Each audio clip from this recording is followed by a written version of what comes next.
大家好，今日又係介紹水晶嘅時間啦。呢條咁特別嘅，全部都原石嘅係咩嚟呢？咁呢，好似呢嚿咁，佢就係超七嚟噶啦。好啦，咁可以 zoom 近少少俾大家望下入邊嘅結構啦、礦物啦、顏色啦咁樣嘅。咁好多一絲絲嘅喺度，咁佢係咩嚟呢？佢就係咩功效都有齊嘅超七啦。咁超七嘅原石就係咁樣噶啦。呢嚿就幾靚啦，又清啦，又睇到入邊嘅礦物。咁咧呢條成條都係超七嚟嘅。咁圓珠我哋見得多啦，原石就比較少見嘅。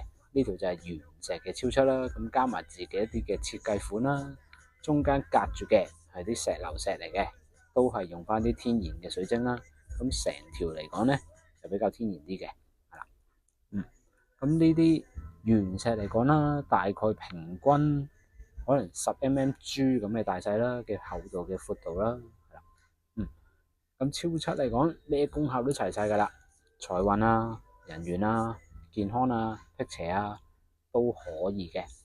好啦，咁就試埋上手俾大家望一望啦。係啦，嗱，戴上手咧，未必會咁驚佢拮手嘅。如果我咁樣喐咧，佢都唔係好拮嘅，係啦。OK 嘅，舒服嘅。就算我接到咁樣啦，去都唔吉嘅，係啦。